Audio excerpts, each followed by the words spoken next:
Do students have the right to protest at universities? That's a discussion that we'll be tackling today on the show. My name's Johnny and I'm joined by LD.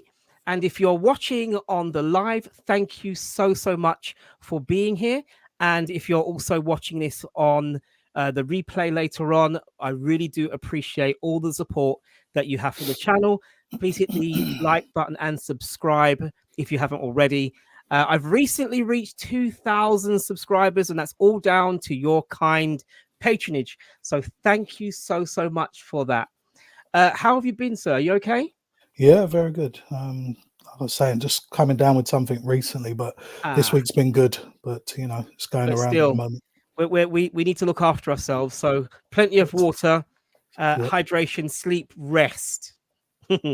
Along those lines, I would imagine. absolutely. So the question I have posed is, do they have a right to protest? It's quite an interesting question. When you only have to look at the news right now as we speak.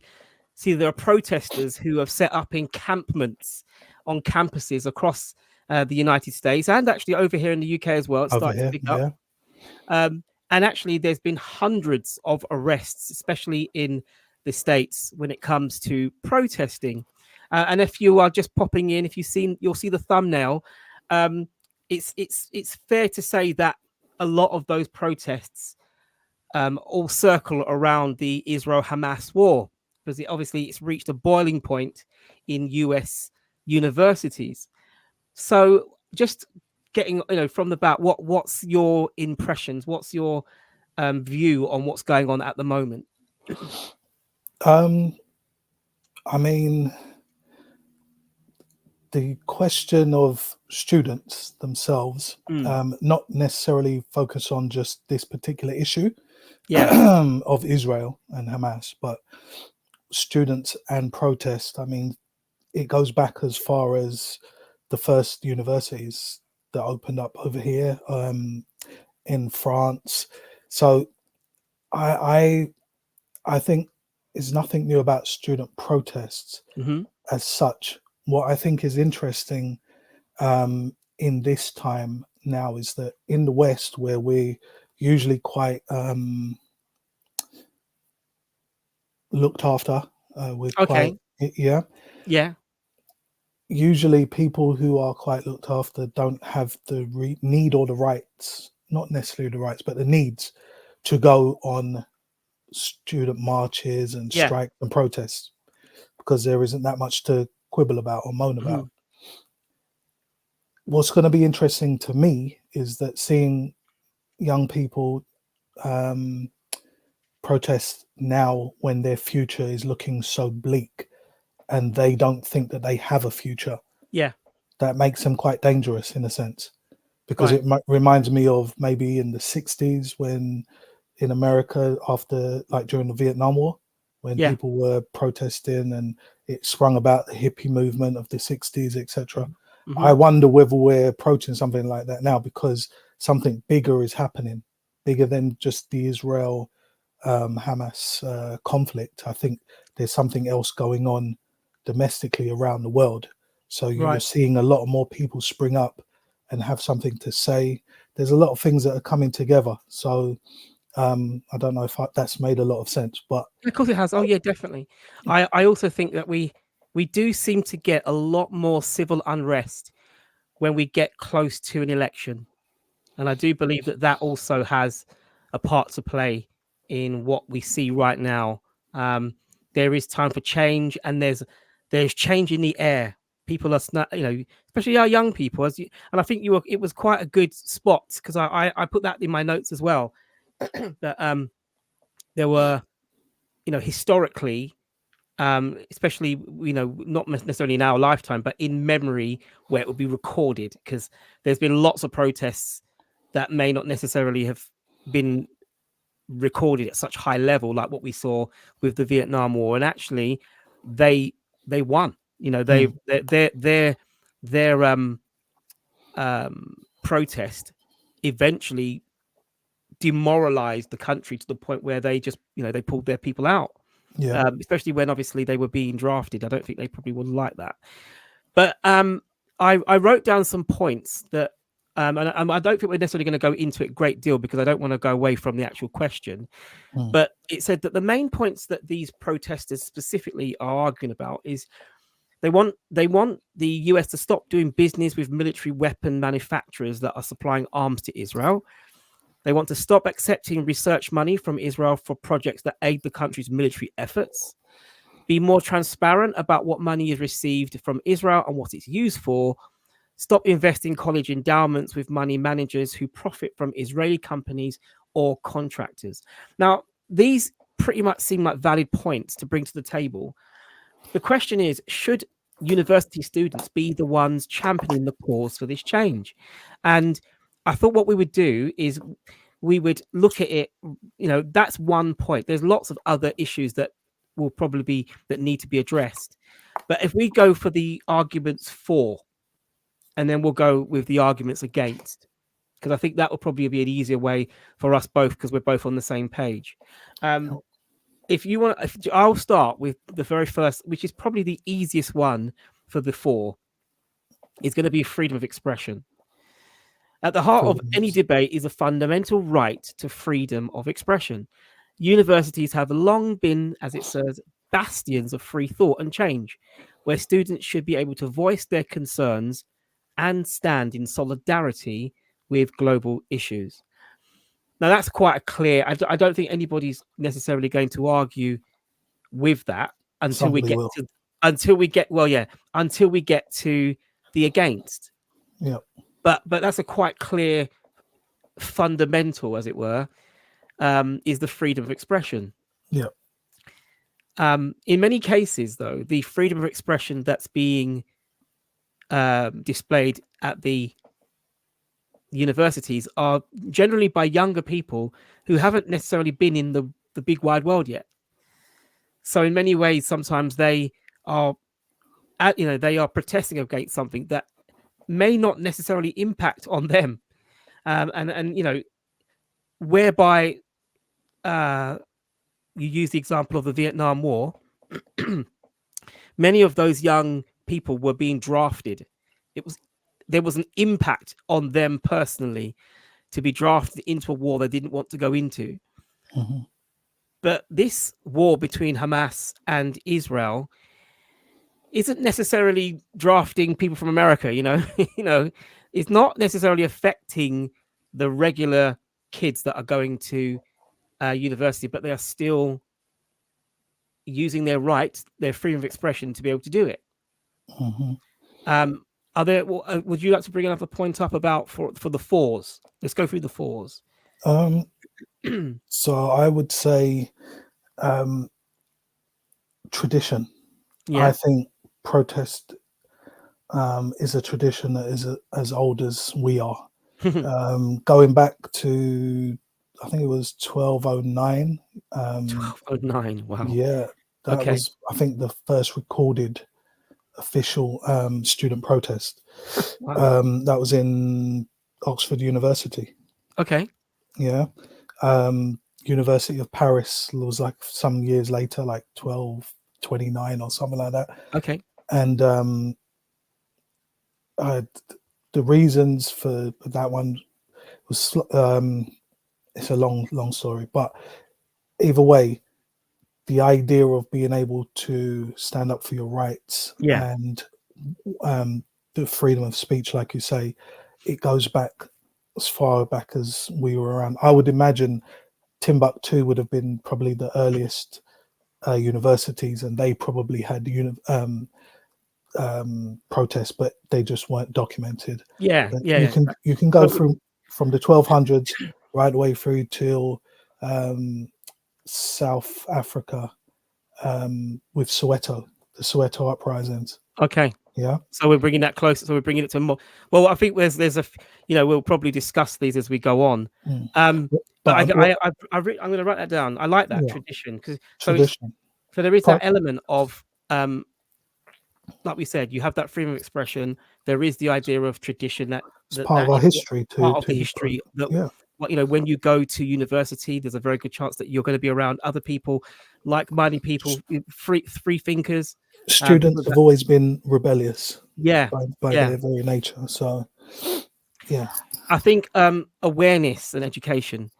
I wrote down that the protests we see right now serve as a pivotal platform to raise the awareness and to educate people, not just those in the universities, but actually the news beams out this Hmm. story. Yep. The media, unfortunately, has not been quite open in a sense with many of the protests that have happened in this country. In London, we've had, central London shut down completely with Mm. protests, and it wasn't even mentioned on the news.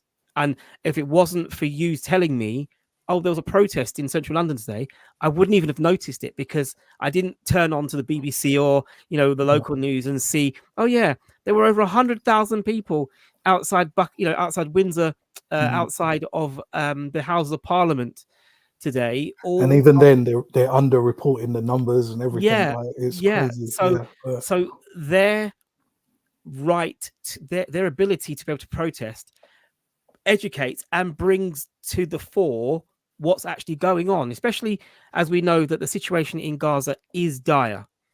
Um, and I think that if they're willing, these are young people who are willing to be arrested, potentially getting themselves a criminal record, um, to bring it to the attention of the mass, what's going on out there. And obviously, I think it then encourages that critical thinking, and this concept of, and I like this term, global citizenship, because it's very easy for us to say, I'm English, you're from, I don't know, you're from Taiwan, you're from India, but there's an element that comes in that you're actually a citizen of the globe, of the planet, Mm. and there's a just need to do what's right. And so, yeah, so for me it would be freedom of expression, tradition, awareness, and education. Have you got any other points? Well, when you speak of education, what Mm, I think about is, when we look at schooling and education traditionally, um, I think it was designed for the most part for the majority of us hmm. to churn out employees Yeah, and yeah, not not to necessarily. actually educate, enlighten, Mm, right? So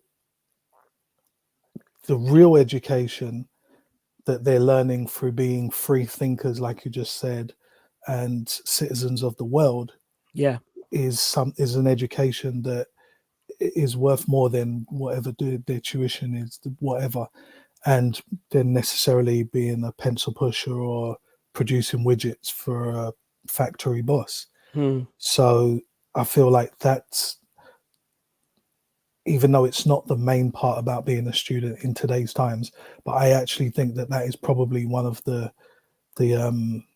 better goals about becoming enlightened or educated as a student. yeah.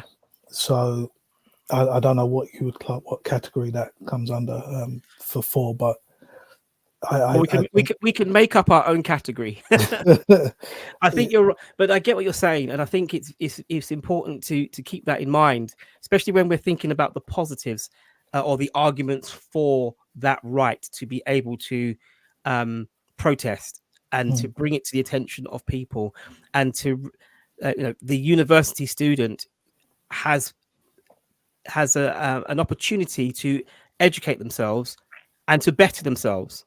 If you may have gone to a secondary school, and you come out of school, and you may not have excelled the opportunities, unless you are a entrepreneur. You may end up, as you said, being in a factory, or doing a more basic job. The bright minds that we hope are at university are the future. They're the ones that will be setting the trends for tomorrow. They mhm, are the ones that are also looking at the world and saying, I don't like what I see. I don't like this world. This world that I'm going to one day be an adult in, a parent in, a husband, a wife, a partner in. I want to make it better. I will not, not in my name. I Mm. don't accept that. And that leads on quite nicely to my next point, which is the moral duty. Now, I know I talked about being a citizen of the global, of the world, but I also think that there exists a moral duty for people, and in this case, students, to stand up against what is perceived as an injustice. And it's very interesting because um, if we don't do something, then we could potentially be complicit with what's going on because we're not standing up, we're not raising our voices, we're not stepping up. And so by being quiet, we are potentially complicit in the suffering of others. And I think that where these young people are Mm. standing up, they are saying that is not acceptable. And I am actually quite proud that they are doing this. But as you said, when you think about the history of people that have gone to university, it depends on what period of the world story are you in will dictate whether or not you ended up in a tent in the middle of somewhere, Mm. because there may not be any political issues and you can just go to uni and just, hey, hang out and chill and Exactly. Yeah. enjoy life and learn and spend your time and enjoy and have a great experience. But then it could be, and as I said earlier on, there does seem to be a link between political issues that we see around us, and Mm. as those political issues start to bubble over and boil over, it feeds its way into the universities. So it's quite an interesting, quite an interesting argument for, and I think there's quite a lot of guns blazing for the ability um, to protest. Protests. Yeah. I think when it comes to arguing against, it becomes a little bit difficult because I feel like the mood is not for being against it. The mood is for doing it rather than Well, it. well, if you're looking at today, this issue specifically, Yeah. Israel, Hamas, Mm. then people are going against it because what they're doing is conflating the issue of the protests of Hamas and the Palestinians and everything else Mhm. to say that if you're protesting for Palestinian lives, then that means you're on the side of Hamas, the terrorists. Yeah. And then then it becomes this sort of it's a bit more, the waters are muddied, and I don't know if that's deliberate or not, because Mm. I think that a lot of the students are pretty clear, because there's a number of Jewish students that are Yeah. involved in this as well. Yeah. So they're not anti um, Jewish people; Mhm. it's anti-Israeli state. Yeah. Um, I think Net- I think Netanyahu. they use I think they separate the Jewish people with Zionism, and I think that Yeah, there's that that and that political, they've always done that. That's yeah, been and I think there is a throughout. political statement, but it's very difficult if you go against the Zionist state, it makes it seem as if you're being anti-Semitic, or that Yeah. you're that you're anti-Jewish, when actually that isn't the case. It's Mm. there's a if you don't like a, it's funny over here, if you don't like a government, we can vote them out, right? And I strongly believe that if this country started to do things that were really bad, we will step up. When we Mm. went into Iraq, when it was weapons of mass destruction, we were all for it. Okay, go in, get rid of them. When we realized there was no weapons of mass destruction, we had 100,000 people out on the streets, and they were saying, 2 million people out on the streets. sorry, I use that as an example, but Yeah, that's what I'm yeah, saying. yeah. You know, Mhm. and I think that that's testament to the standard at which we hold our word. Mhm. We do not want that in our name if it's Yep, wrong. if it's wrong. Correct. And I think that is 100% why we're seeing a massive increase in the number of students, especially students, because it does feel like that's a barometer. It's almost like students start to kick off and then it seeps its way into the mass, because that they're the ones that have we're busy, we ain't got time to think about these kind of things. We're paying for our mortgages and living and raising children and living and trying to keep the economy going, and trying to keep Very true. business Very afloat, true. whilst people in university, they got a lot of time. Yeah. you know This goes back to what I'm saying, and if your future is like, you're not necessarily all going to be getting jobs in the city and stuff like that, and yeah the future's looking great, whatever, then yeah, you do have time. yeah And and if so you have time, that gives them the ability to think, yep, to study, to understand, and then to look at both sides of the argument, and then they'll make a decision based on that. I think that happened to a lot of adults during the time of George Floyd, Okay. Yeah. because we was all at home. Everyone was at home. Yeah. So therefore people was able to think and then see something that was as crazy as Wrong. what we saw. Mm. And that's why we got the reaction from everyone that we got. Yeah. Because I But think that there has imagine, been. Sorry, go go on. I apologize. on, adults, typically, like you said, we don't have the time. Mm. Too busy. And I think it might slip past us. If there's been a few times when I've sent something to you, or you sent something to me, we missed it because we just were busy. We just weren't, we weren't tuned in to that part of the news at the time. Yep.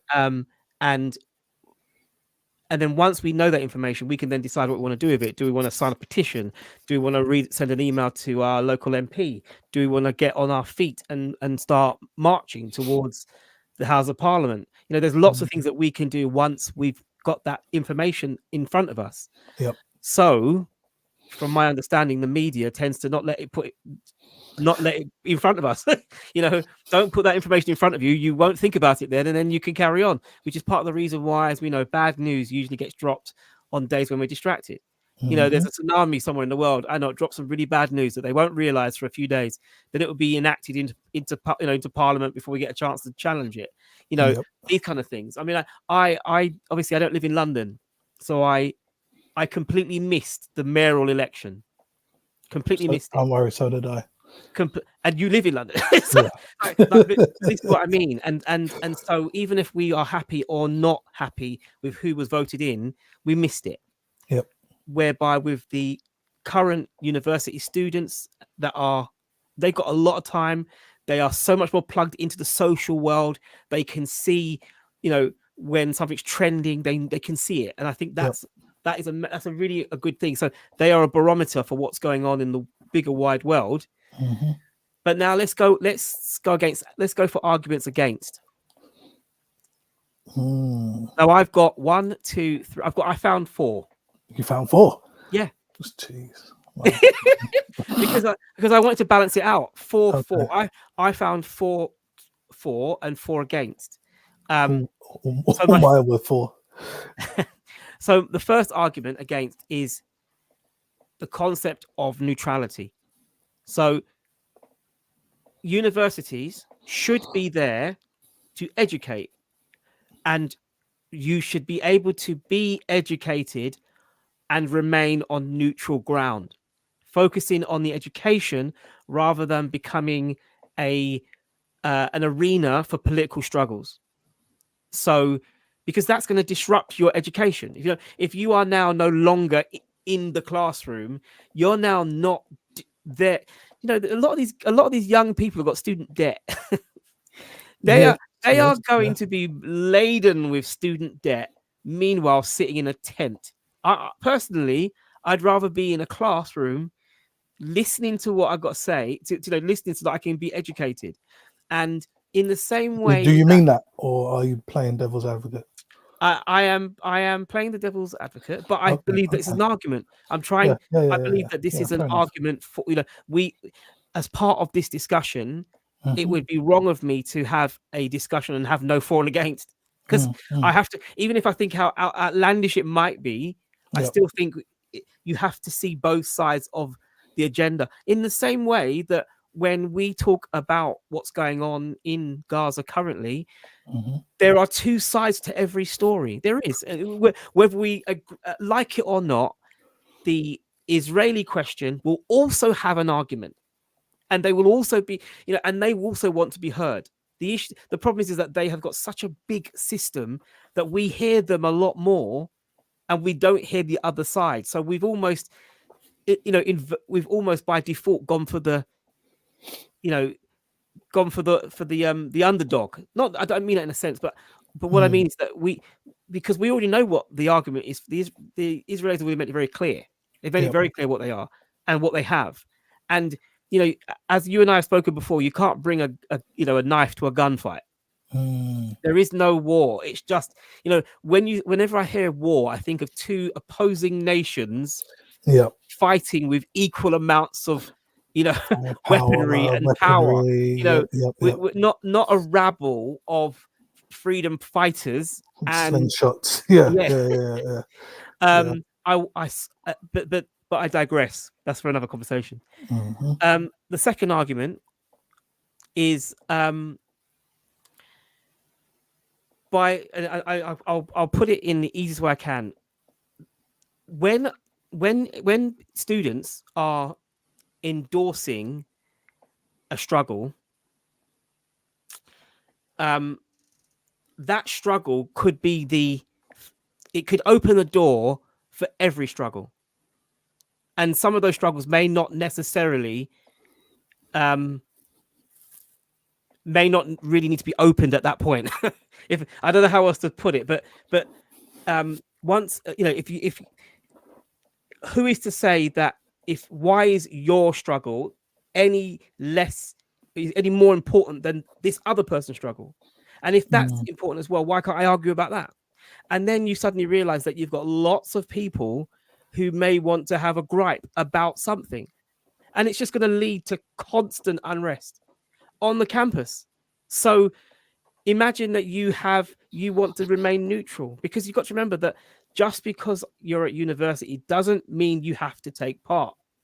In fact, I would probably bet that if I was at university now, my parents, if they ever saw me in a tent after they paid for me to go to university, so did you understand? It's not as simple as there's, as they say, a multiplicity of causes. You cannot. You potentially are in a mixing pot of people who will want to have something to complain about, and some of those complaints will be completely have no basis in fact. But it's, well, you're allowed to. Why can't I? Now, as I said, these are my reasons, because everything that I'm talking about here is all about keeping the peace in the university. University is a place of study, and what studying can you do when you've got all them youngsters and marching and shouting and screaming? What education are you going to get? You are disrupting the education for other people, because, as I said, there are some people that want to remain neutral, and they have every right to. They should not be, and their study shouldn't be disturbed. So this is why my point was, why, as an against argument, why the university should be a neutral ground, an area of education. And then if you want to march outside your classroom, go for it. But don't camp in a campus, shut the whole place down, and disrupt education for other people who, as we've already said, will spend the next 20 years paying for their student debt. So do you know what I mean? These are things that are important to other.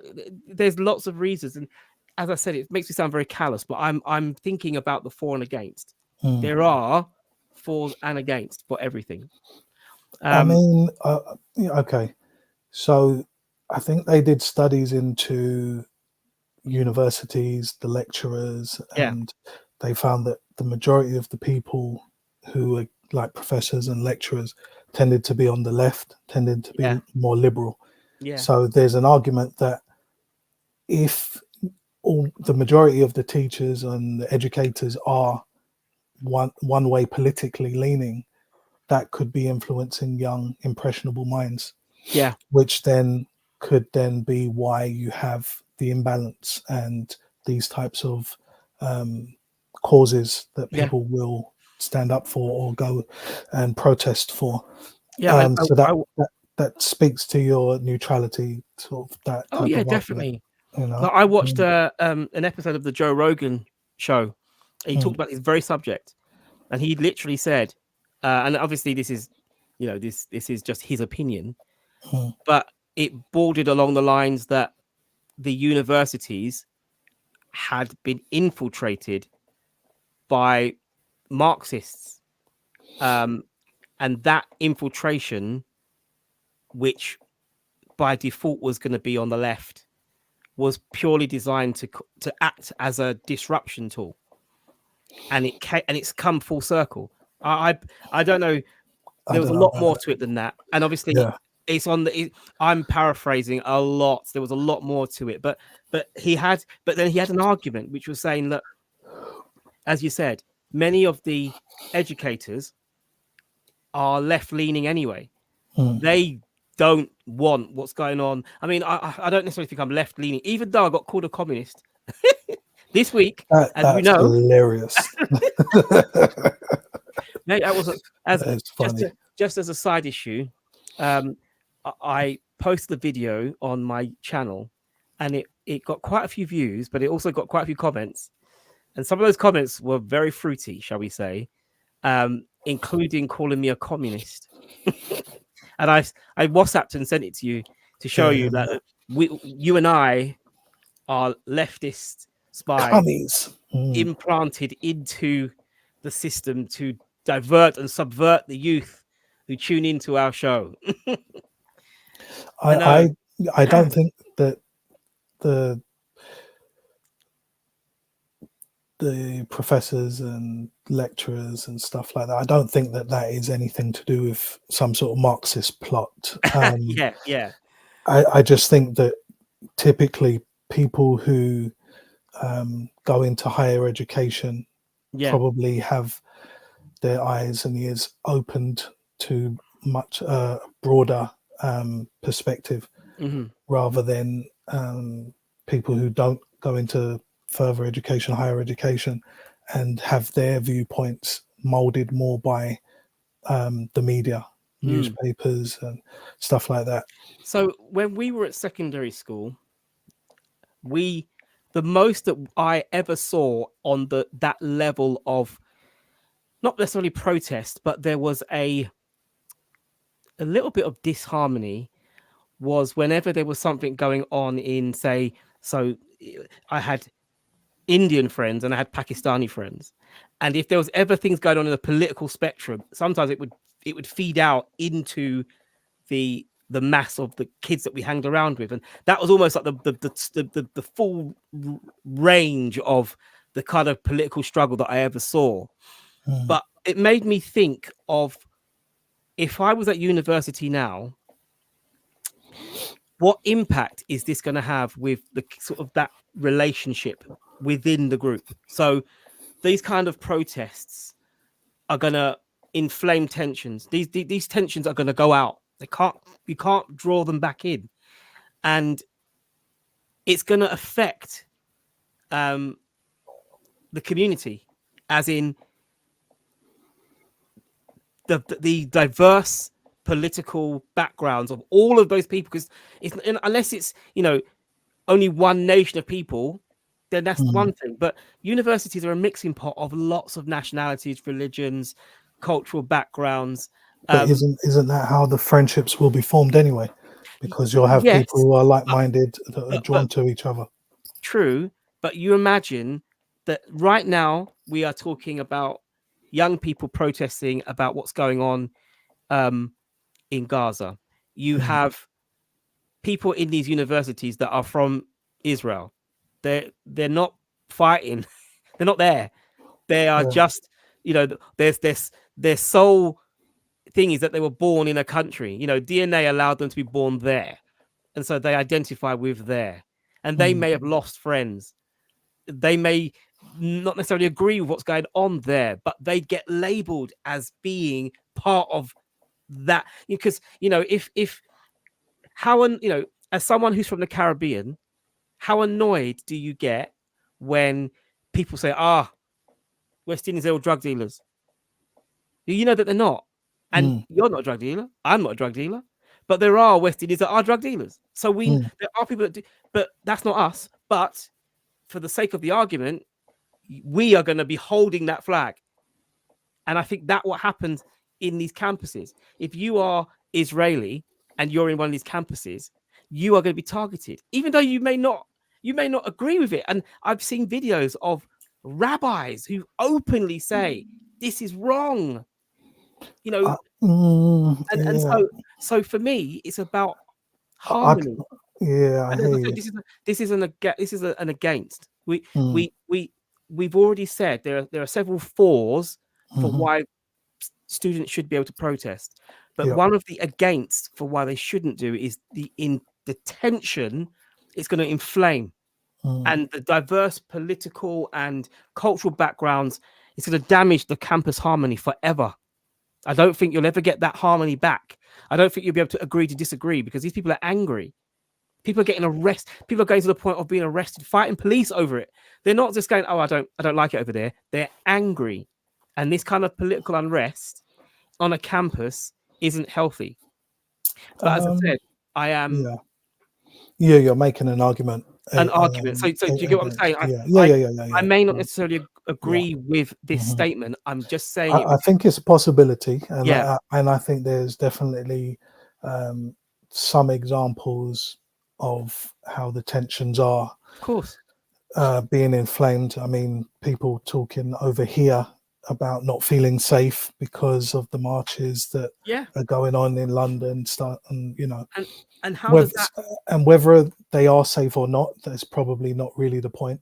It's how people feel. So then that leads on to like my last defense is obviously the security concerns. These large-scale protests, they have risk, not just for the students, but for the wider university community. And once they start their protests, they eventually will suck in the police. The police get involved. If a riot starts, police could get injured. Students could get injured. Teachers get injured. Passers-by could get injured. We're talking about large-scale protests that will have security risks if we if we allow it to happen. And what we've seen so far are police officers having to act with students, having to arrest multiple students in a place where you believe that there should be campus neutrality. But then, as I said, I could not make this show without having a for and against. I don't necessarily believe that that's an issue, but it could be an issue. And safety, ultimately, if my children, when they get older, go to university, I want them to go to a place of safety. I don't want to be worried about them. I don't want to be thinking, come home, you can't stay there because there's political unrest, or you're not even going to be able to study there because of the noise, or teachers aren't getting, teachers are being stopped from going into the classroom, all these kind of things that affect people in universities. But it's fair to say that in not necessarily in the UK or in America, but in history, in student protests, some students have been killed by law enforcement. So obviously, there is a safety and security element when it comes to the kids' safety. Sure. And I know, obviously, you mentioned the Vietnam War protests. That was before our time. But since we've been alive, we've seen protests in Europe. There was the Velvet Revolution in Czechoslovakia. That was started by students. Most notably, the Tiananmen Square protest. That was students in China.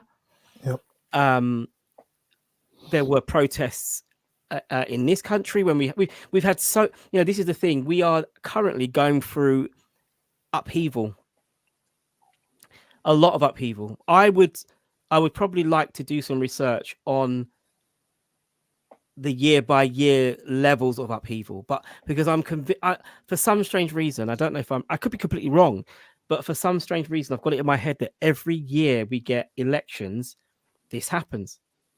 And it feels like as soon as there's an election coming, we start to see political unrest. Things start to wind up and we get to a crescendo where it just becomes like, I worry for the summer over here. We've had, there's lots of things that are going on. We've gone through years and years of cutbacks in terms of government spending on distraction tactics for the youngsters. They're going to have a lot of time on their hands. What's going to happen in the summer when it's nice and hot? Yeah, all out, got nothing better to do. We've already experienced that before with riots that we've had here. Fair enough, maybe that's not necessarily a protest, but actually in many ways it's a protest against poverty, or it's a protest against cost of living, or it's a protest against inequality. There's lots of things that we could probably stick as why they are doing protests. Yeah.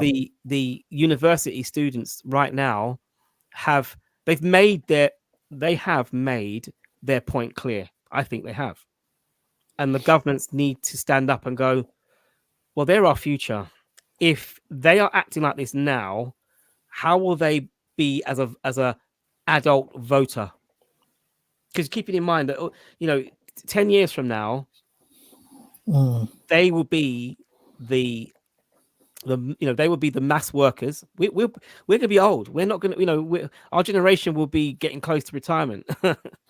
These guys will be the next influx of workers, of middle class, of working class, of voters that are going to be making decisions. And if they are left thinking now, what will they be as adults? Will they change tune when they suddenly realize they've got to pay bills? I mean, or will they?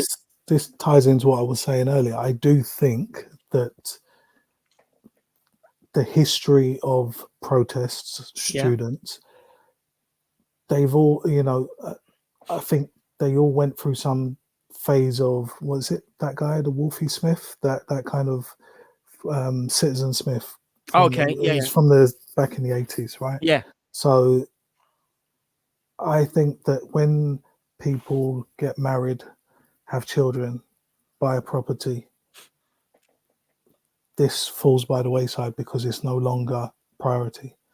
If you're young, I see. Yeah. Well, it's not a priority if you're in a country where it's not affecting you. It's not right. I mean, if you're going through that and you live in said, Ukraine, Gaza, that's different. I'm talking about over here and in America specifically. Right. Yeah.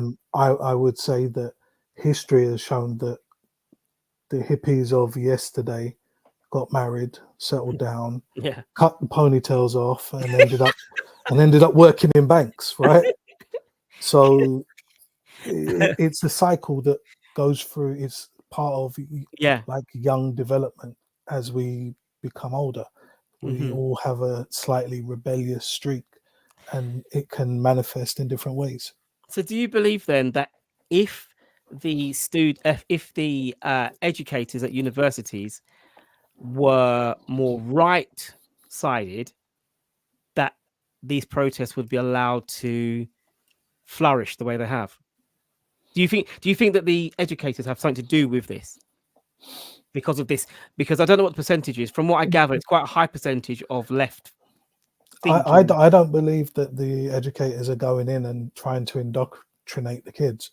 But usually what happens when you have left-leaning professors and teachers, or liberal type professors, they will allow you to express yourself within the classroom, and the kids ask questions, and the professors, lecturers open up and have open dialogue, and will give all views and all sides and perspectives of the situation. So then the kids start to get a more rounded balance view of what's actually going on, and it's totally at odds with the media, which is Yeah. totally one-sided. So I don't think that the teachers are to blame or that they're doing anything. I think they're just allowing the pupils the space to express themselves. But then, is there? So here's a question for you, because obviously this is something that I saw, and I did have a chuckle, but then I actually thought about it, and it sort of stuck in my head. Um, some of the protesters, there was a particular group, and it was Queers for Palestine, and someone wrote that Queers for Palestine is like saying chicken for KFC. Doesn't kind of have the same connotation, because they are protesting Mm. for the rights of people in Palestine, but they themselves would not have their own rights if they were there, but they are still protesting. Has there been a little bit of a loss in the translation as to what actually is going on? Not really. I'm sure. So the Queers for Palestine, I would like to think they're showing deep Solidarity. empathy and Yeah. solidarity Yeah, of course with they the are. Yeah. Palestinians, right? Yeah. To know that the people that run Palestine might sentence gay people to death or punish them in some type of way. So you Yeah. just say to yourself, "Oh well, look, you're living over there, so what do you want me to do? I Yeah. believe in LGBT, cube, whatever. So Mm. I'm not gonna go for your rights. That's Yeah. rubbish. It's showing solidarity with a just cause that they believe in.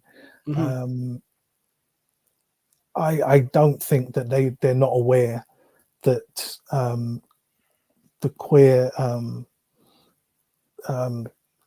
person in Palestine will probably be. Hello, Community? say it again.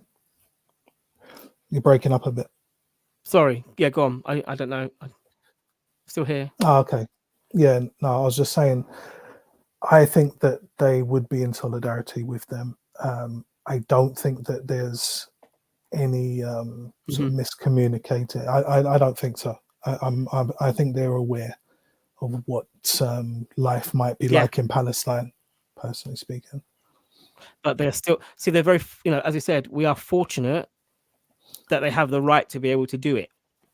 Yeah, Um, I mean that's testament and to that point. Yeah, yeah, absolutely. and I would imagine that obviously in other countries that right. See, this is what I mean. This is why when we talked about it was very easy for us to go, do students have the right to protest in university? We just go, yes. Mm, But I just wanted there to be a discussion on both sides of the aisle, as it were, to be able to have a rounded idea of, well, actually, I understand why you should be allowed to, but you also need to take into consideration how that will affect other people. mm, And it will really affect other people. But I love the idea of this worldwide citizenship, that mm, they will, like you said, there's a good chance that they will leave university, get a job, get a mortgage, get married, get kids, suddenly realize that life is life and mhm, their political persuasions may change. But there's a part of me that kind of believes, I hope that the inner child in them stays there and they still have that worldwide citizenship, because it will make the world a better place if they do, because they will be able to look at the world as one place, and not hate on their brother because of their race or their color, their religion or whatever. And that's for all people, because all young people now are growing up differently to how we grew up. They've all, 100%. Yeah. it's a totally different, sorry, it's a totally different dynamic. Okay, so exact what you just said is hit the nail on the head. So they would grow up and still maintain that inner child, the We inner. hope. We hope. Where do you think a lot of the lecturers and teachers are coming from who probably have that in them now, what they were from back in the They were 60s. probably the hippies of the 70s. Full circle, right? Yeah, Yeah. they were probably, could be. I mean, it could work out. The math could probably work out. Um, and so, and if that was, then yeah, that would be a full circle, wouldn't it? Hmm. But the idea that I think it, to be honest with you though, the one thing I did think about was I think it's really sad that we need our young people to wake us up to the realities of the world. And I feel sad. I'm kind of gutted that that they had to make the effort for us to wake up. Why couldn't we do it? Well, are we so busy? Are we so distracted? Are we Literally. so caught up in life Yeah. that that we would allow, we in our name, we would allow things to carry on as it stands. It can't. It's very difficult to get off that hamster wheel Yeah. Yeah. and stop for a second. It just is. And when people do get a moment to do that, they Yeah. find themselves just trying to recuperate to get back on the hamster wheel. So So do you think that I mean, what do you see as the result? Where do you see this going? Because obviously this is still ongoing right now. As we speak right now, there are people right now in tents on campuses all over the States and probably over here as well. in the short term, I don't think it's going to do. I don't think it's. I don't think what they're doing is going to stop the war specifically. But what I do think is that it's the protest is going to lead to the the the government, the state in Israel, Netanyahu in particular, and his particular government. I think this will mark the beginning of the end for them. Oh, I Because see. Oh, right, okay. I think what's I don't know if I agree with that. okay. So going back to the 80s in Soweto, Yeah. what you had happen there was some kids that refused to learn Afrikaans language. Mhm. They held the protest that grew from 4 students or 20 students to 1,000. Yeah. Blah blah blah. Went through all the townships, etc. And then I think there was some police that killed Yeah. some of the people. Right. Yeah. Yeah. Yeah. That led to eventually the downfall of apartheid and that government, because that was the catalyst, I believe, that sparked off a chain of events that ended Yeah. up with the go on, the delegitimate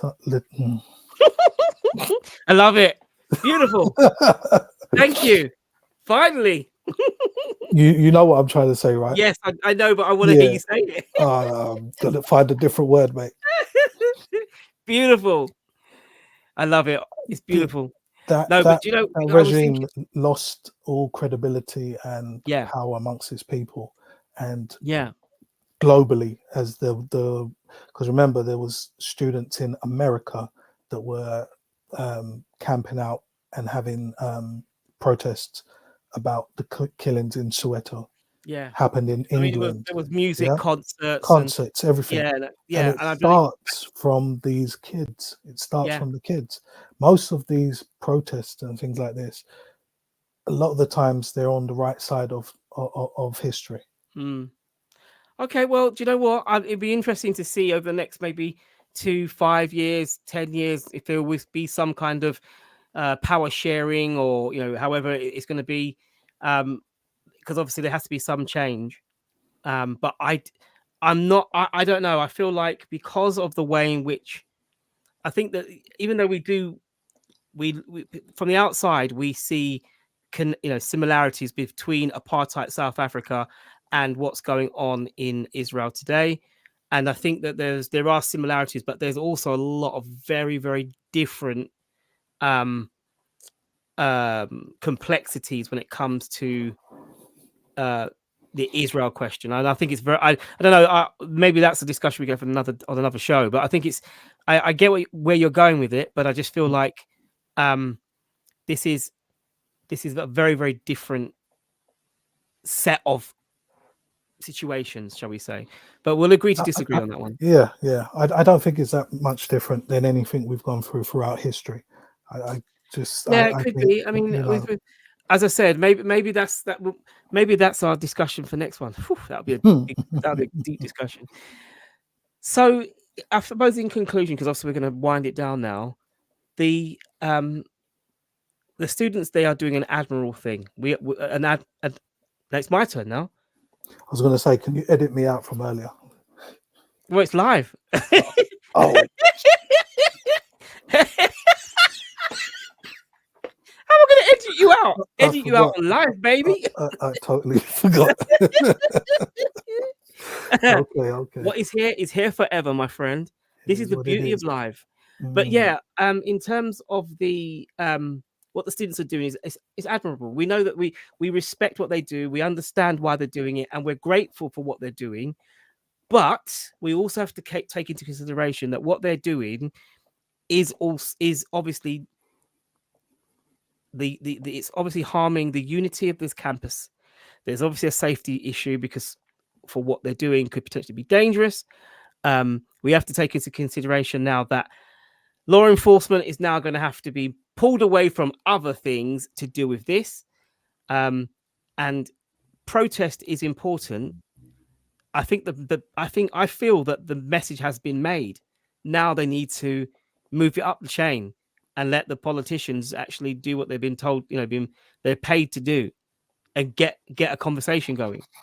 But I think that's the problem. I think the young people today don't trust the politicians in power. They don't trust that they will do that, because the idea from the government side of it is pro-Israel. It's not pro-Gaza, is it? No. And it never has been. Even our own government is. I don't think that's even controversial, is it?